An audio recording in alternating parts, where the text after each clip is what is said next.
네, 안녕하세요. 일단 우당탕탕 H전자에서 살아남기라는 주제로 세미나 준비한 GDSC 숭실, 지금은 GDG 오캠퍼스 숭실인데 2기와 3기 활동을 했던 최상원입니다.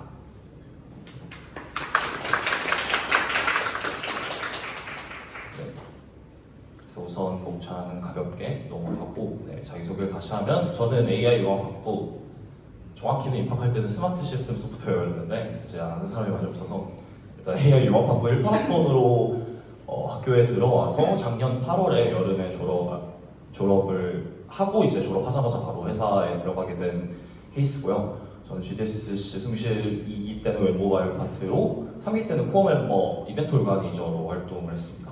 그래서 이게 실제로 지금 아마 유튜브에도 올라가 있을 텐데 3기 때 제가 슈몰 세미나를 동아리 내부에서 세미나를 했던 걸 좀 가져왔는데 2개월 제가 소프트웨어 마이스트로 활동을 했었어가지고 그거에 대해서 좀 소개를 했는데 이거는 좀 지방방송으로 지금 소프트웨어 마이스트로가 또 16기를 모집하고 있기 때문에 관심 있으신 분들 한번 보시라고 첨부를 해놨습니다. 그래서 저는 현재 LG전자에서 데이터 클라우드 개발팀에서 근무를 하고 있습니다. 그래서 제가 세미나를 처음에 이 요청을 받았을 때 어떤 얘기를 할지 되게 고민을 많이 했었어요. 근데 저희 리드님께서 요즘 취업 관련해서 관심 있어 하시는 분들이 많으니까 그거 대해서 좀 얘기를 해주면 좋겠다 라고 해서 저는 이제 LG전자 제가 어떻게 입사를 하게 되었는지, 그리고 입사를 해서 회사를 다니면서 무슨 일을 하고 어떤 점을 느꼈는지에 대해서 조금 간략하게 이야기를 해보려고 합니다. 그래서 저는 LG전자 2024년 상반기 공채를 합격을 했었고요. 그래서 입사 과정은 이렇게 있는데 사실 아마 거의 대부분의 회사들이 공채는 비슷한 과정으로 뽑을 것 같아요. 그래서 서류 전형, 인적성과 코딩 테스트를 같이 보고 그다음에 그걸 통과를 했을 때 면접을 2번 보고 이제 건강 검진을 하고 최종으로 이제 합격을 받는 그런 프로세스로 이 LG전자 입사를 하게 되었습니다. 처음에는 서류 지원을 했는데 LG전자가 항상 굉장히 그 자소서를 조금 씁니다. 그래서 저 같은 경우는 이렇게 2가지 문항으로 1,500자를 썼는데 저희 바로 전에는 아마 2가지 문항 500자, 500자에서 1,000자로 썼던 걸로 알고 있어요. 그래서 굉장히 좀 서류 글 자체를 좀 적게 쓰고, 그다음에 또 제가 지원을 할 때에는 비교과 같은 이런 동아리 활동이나 이런 뭐 세미나 활동 등을 기입하는 란이 한정되어 있었어요. 그래서 최대 3개 아니면 5개까지 이렇게 쓸 수 있게 좀 한정이 되어 있어서 활동했던 걸 전부 쓰는 게 아니라 그 중에서 좀 기억에 남고 말하고 싶은 것들을 추려내서 써야 되다 보니까 양 자체는 줄었는데 오히려 좀 어떤 걸 더 보여줘야 될까 이런 고민에 있어서 좀 많이 부담이 조금 더 들었던 것 같습니다. 그래서 저는 뭐 이렇게 GDG 활동했던 것도 기입을 했고요.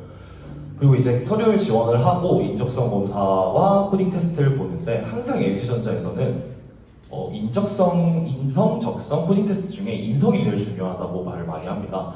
그래서 인성 검사에서 회사와 맞지 않는 코드를 가지고 있으면 떨어뜨린다는 말이 굉장히 강해요. 그래서 항상 후기를 찾아보고 선배님들 조언을 받아보면 인성 검사를 연습해라 라고 말씀을 많이 해주시는데 사실 저는 그런 거 잘 모르고 그냥 들어가서 20분에 183문항을 푸는 게 생각보다 어렵더라고요. 그래서 사실 걱정을 좀 많이 했었는데 어쨌든 LG전자 제일 좋아하는 게 좀 창의적이고 열심히 사는 사람들을 좋아해서 뭔가 좀 밝고 활동적인 쪽의 인성을 가진 사람들을 좀 좋아한다고 합니다.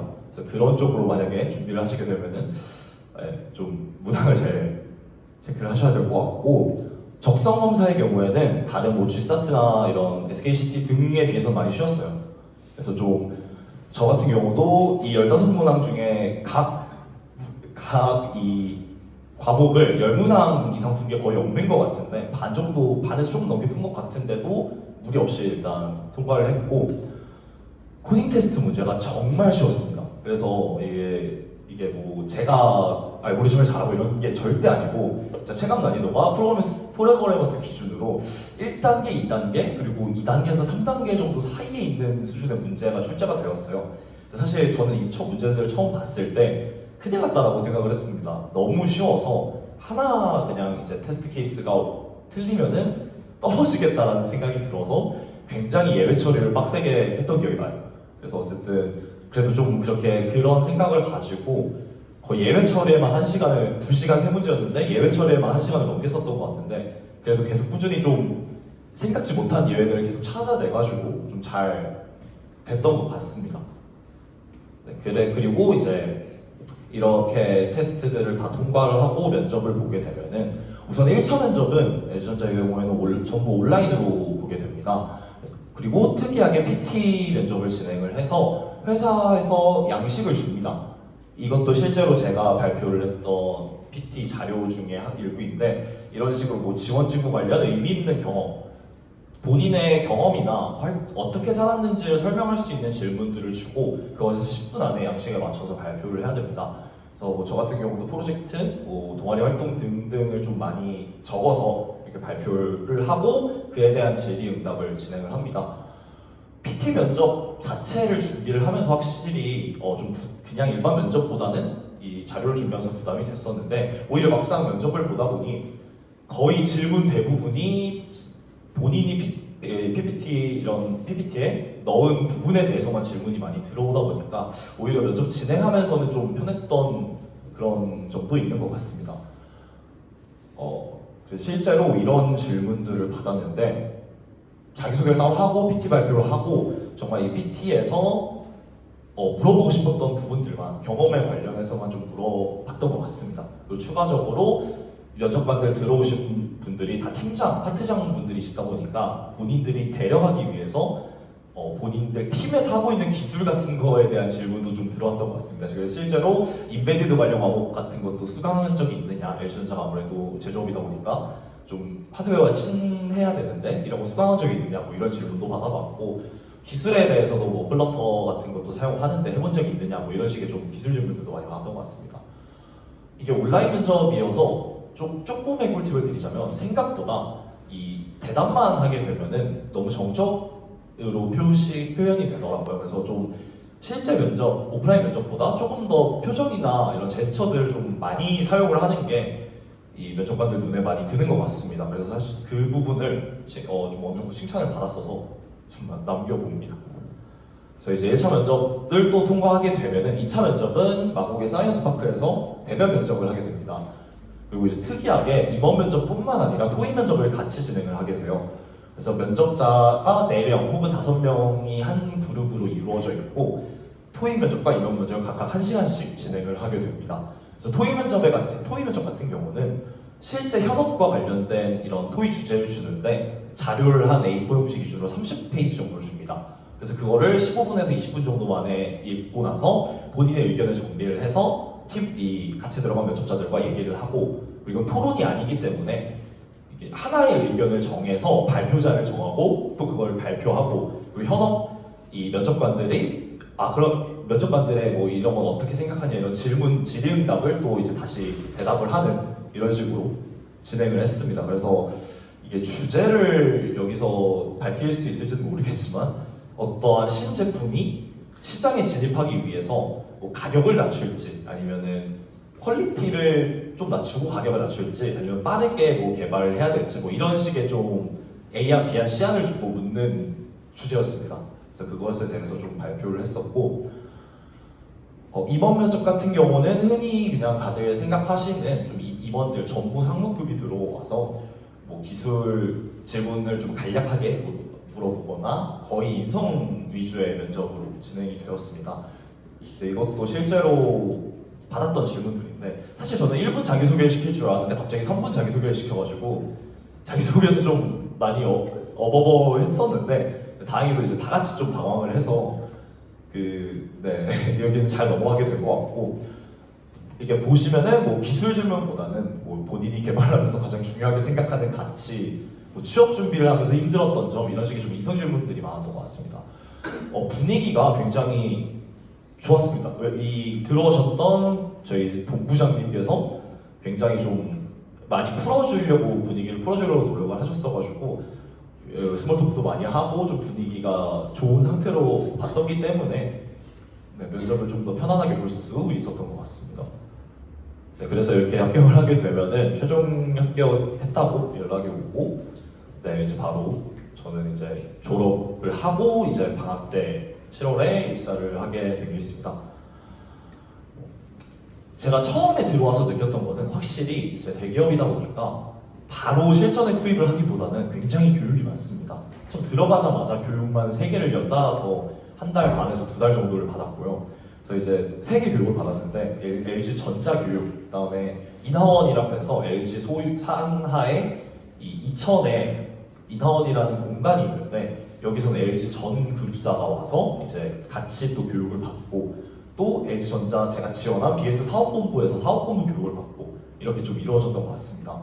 전자 같은 경우는 정말 뭐 LG전자에서 일하는 거 어떻게 돈을 벌고 내가 속한 팀에서 무슨 일을 하고 뭐 인사제도가 어떻게 되고 복지제도가 어떻게 되고 좀 이렇게 기본적인 정보들을 많이 알려주었던 것 같아요.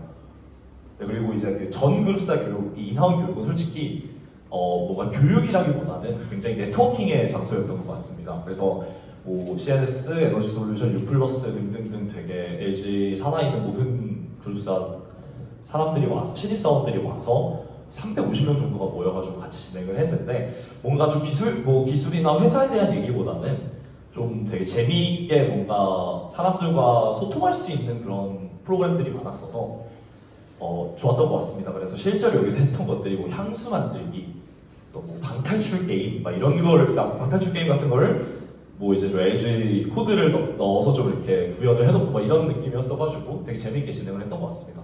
그래서 아래 사진이 반별로 나눠져 있는데 1판에서 6판까지 있었는데 이제 반장을 했었어가지고 그거 저희 반 사람들과 같이 찍었던 사진이고, 그다음에 굉장히 좋았던 게 1인 1실로 그 숙소를 줘가지고 전방에 스탠바이미가 있어서 스탠바이미 유튜브 보면서 스위치로 게임하는 게 너무 행복했어서 찍었던 사진인데 첨부를 했습니다. 그리고 그렇게 이제 이 교육까지 갔다 오고 나서 바로 다음에는 또 사업본부 교육을 했습니다. 그래서 여기서는 실제로 제가 이제 팀에 속해서 어떤 기술을 쓰는지 그 팀에 속한 제 사수 선배님들이 오셔가지고 우리 팀은 이런 거 하는 데다, 이런 거 해야 되니까 뭐 이런 것도 공부하면 좋을 것 같고 뭐 이런 식으로 좀 구체적으로 얘기를 많이 해주셨던 것 같습니다. 그래서 이렇게 본부 교육까지 끝내고 실제 현업 배치 받은 팀에 입사를 해서 한 2달 정도 지나서 실제 저희 팀에 이제 가게 됐는데 제가 처음에 배치 받았던 팀은 이 IT 소프트웨어 플랫폼 개발 프로젝트라는 팀이었는데 이 LG 마이뷰라고 불리는 스마트 모니터에 들어간 소프트웨어 개발을 맡았습니다. 그래서 저는 4가지 파트 중에 데이터 서비스, 백엔드 파트를 맡아서 일을 진행을 했었는데, 이제 제가 아까 소개해드렸다시피 저는 데이터 클라우드 지금 개발팀이라고 말씀을 드렸는데 저희가 저희 이제 LG전자가 사업본부가 전부 터졌다고 말씀을 드려야 될 것 같아요. 그래서 작년 11월, 12월을 기준으로 기존의 4개의 사업본부를 전부 재배치를 하면서 제가 원래 속해 있던 팀이 전부 공중분해가 됐습니다. 그래서 정말 많은 일들이 있었는데 그래서 어쨌든 저는 이 원래 HNA, HVS, BS로 나눠져 있었던 사업본부에서 BS 소속이었는데 이제 개편이 되면서 MS 사업본부 산하로 들어가게 되었습니다. 그래서 데이터 클라우드 개발팀, 컨텐츠 플랫폼 파트, 똑같이 백엔드 파트에서 자바 스프링 개발을 지금 현재 하고 있습니다. 그래서 여기까지 좀 오면서 정말 느꼈던 것들이 많은데, 우선 장점은 이게 제 이름만 들으면 아는 대기업인데 부모님이 굉장히 좋아하시더라고요. 그래서 사실 저는 그렇게 여기 취업을 해서 기쁘긴 했지만 취업했다였는데 이제 저희 부모님이 너무 좋아하시고 명절에 친척들한테 친척 집에 갔는데 모두가 알고 계시더라고요. 저는 말씀을 드린 적이 없는데. 그래서 어쨌든 그리고 이제 대기업이다 보니까 확실히 복지는 좋습니다. 그래서 뭐 이제 LG 계열사 중에서도 되게 있는 회사들이 많다 보니까 그 관련해서도 할인되는 경우들이 많고요. 이 LG 마곡 사이언스 파크가 애초에 그 넓은 부지가 전부 LG 거다 보니까 그 내부에 굉장히 직원 복지를 차원으로 뭐 이런 카페나 병원, 그 의무실 뭐 이런 것들이 좀 잘 돼 있어서 내부 가전 매장도 따로 있고, 뭐 휴대폰 매장도 따로 있고, 그다음에 뭐 복지 매장도 따로 있고 이런 식으로 좀 넓게 잘 조성이 되어 있어서 확실히 그런 것에 있어서는 좋다라고 생각을 했고, 복리후생비도 포인트로 나오기 때문에 또 거의 현금성 포인트로 나오기 때문에 잘 사용을 하고 있는 것 같습니다. 그리고 앞서 말씀드렸다시피 신입에게 일을 폭탄처럼 주지 않고 적응할 시간을 많이 줍니다. 그래서 실제로 제가 교육을 받으면서 들었던 건데 신입사원이 1인분을 하기 위해서 걸리는 기간이 회사에서는 3년 정도라고 합니다. 3년 정도를 잡고 있다고 합니다. 그러니까 3년 전에는 1인분의 일을 주지 않고 차근차근 교육을 시키면서 점점 일을 늘려나가다가 3년차 이상부터 이제 1인분을 할 수 있다라고 판단을 하고 그때부터 정말 이제 일을 100% 준다. 약간 이런 식의 교육 방침을 가지고 교육을 시킨다고 해요. 그래서 실제로 저는 물론 중간에 팀이 터진 것도 있지만 지금 현업에서 일하는 것들을 거의 받지 않고 있고 따로 지금 현업에서 사용하는 기술들에 대한 학습을 위한 이 사수들이 좀 과제를 계속 수행을 하고 있는 상태입니다. 그리고 또 이게 좋은 게 자율 출퇴근과 유연근무제를 적용을 해서 이 월 160시간만 채우면 된다는 의미가 아예 회사를 나오지 않는 건 안 되지만 어떤 날에는 나와서 4시간 일하고 어떤 날에는 나와서 10시간 일하고 이런 게 가능하고 실제로 이제 뭐 또 팀마다 조금은 다르긴 하지만 코어 타임이 있는 데도 있고 코어 타임이 없는 데도 있지만 뭐 11시에 나와서 4시에 퇴근을 해도 되고 7시에 나와서 오후 4시에 뭐 퇴근을 해도 되고 이런 거 좀 자유롭게 쓸 수 있어서 그 점은 굉장히 좋은 것 같습니다. 장점이 있다 보니까 단점도 분명히 있습니다. 아까 말씀드렸다시피 아무래도 제조업이다 보니까 소프트웨어의 힘이 강하지가 않아요. 모든 이 개발 일정이 하드웨어 제품의 의존성이 굉장히 강합니다. 그래서 아까 말씀드렸다시피 저도 처음에는 스마트 모니터 개발을 했기 때문에 모니터가 출시되는 모든 일정의 소프트웨어가 따라가는 느낌으로 좀 맞춰져 있기 때문에 일이 몰릴 때는 정말 많이 몰리고요. 일이 없을 때는 정말 이래도 되나 싶을 정도로 일이 없는 그런 좀 너무 명암이 짙은 일정 사이클을 가지고 있습니다. 그다음에 아무래도 제조업이다 보니까 좀 딱딱한 분위기가 있는 것 같습니다. 그나마 다행인 거는 LG 이 마곡 사이언스 파크가 개발자가 굉장히 많기 때문에 좀 개발자 문화들이 많이 들어오게 돼서 막 뭐 팀장님도 슬리퍼 신고 출근하시고 그러기는 하지만 어쨌든 아무리 그래도 뭐 회식 같은 거라든가 좀 그런 부분에 있어서는 이제 딱딱한 분위기가 좀 존재를 하는 것 같습니다. 실제로 직원들의 평균 나이가 40대 중반 정도가 되기 때문에 좀 굉장히 이 연령대가 높기 때문에 좀 그런 게 좀 더 강한 것 같습니다. 그리고 사실 이게 제일 중요할 수도 있는데 제가 앞서서 GDSC 활동을 할 때는 웹모바일 파트라고 소개를 했었어요. 근데 실제로 저는 웹 프론트엔드 원래 개발 쪽 커리어를 쌓고 있었는데 입사를 해서 이제 웹 프론트엔드 하고 싶습니다 했지만 자리가 없다고 바로 백엔드 파트로 배정이 돼서 사실 지금 저 같은 경우는 자바 스프링 개발을 해야 되고 하고 있지만 배운 적이 거의 없어요. 그래서 지금 좀 고생을 많이 하고 있는데 이런 식으로 본인이 원하는 커리어 패스를 초반에는 못 가실 수도 있습니다. 갑자기 자리가 바뀔 경우, 그러니까 자리가 이제 TO가 안 났을 경우에 원하지 않는 기술을 원하지 않는 개발을 할 수도 있고 실제로 아까 앞서 말씀드렸다시피 그 BS 사업본부로 제가 입사를 했는데 BS 사업본부의 동기가 저 포함 15명이었습니다. 15명 중에 한 명을 제외하고는 전부 본인이 주로 주스택이라고 생각했던 기술과 좀 먼 개발을 하고 있어요. 그래서 프론트 했던 애들은 백엔드를 하고 있고 백엔드 했던 애들은 프론트를 하고 있고 이 정도면 양반이고 아예 인베디드로 넘어가서 C나 C++에 완전 이 하드 인베디드 개발을 하게 되는 친구들도 많기 때문에 이런 부분은 좀 유의를 해야 될 것 같습니다. 그리고 이거는 이제 원래 처음 팀에서 느꼈던 건데 대기업이라고 절차가 빡세고 까다롭지는 않더라고요. 신사업을 하는 팀이다 보니까 체계가 있는 게 없어서 이 개발자 일뿐만 아니라 뭔가 되게 PM이 해야 되는 역할, 뭐 QA가 해야 되는 역할까지 전부 다 개발자한테 좀 몰아서 하는 경향이 있었습니다. 근데 지금 이제 현 팀으로 바뀌고 나서는 여기는 좀 10년, 15년 이상 오래된 팀이어서 절차나 이런 것들이 확실히 나눠져 있고 정말 개발만 하면 되는 환경이 좀 주어져서 그 부분은 좀 좋다고 생각을 하고 있습니다. 네, 그래서 원래는 이제 이 정도까지 말하고 Q&A를 받으려고 했는데 아마 Q&A는 네, 그 뒤에 시간에 그 슬리도로 질문을 따로 주시면은 또 거기서 대답을 해드릴 수 있을 것 같아서 넘어가도록 하고 요즘 진짜 취업 많이 힘든데 저도 솔직히 한 40개 넣어서 37개, 8개를 떨어지고 한두 개를 붙어서 취업을 한 사람이기 때문에 다들 열심히 노력을 한다면 힘들지만 잘 될 수 있을 거라고 생각합니다. 네, 감사합니다.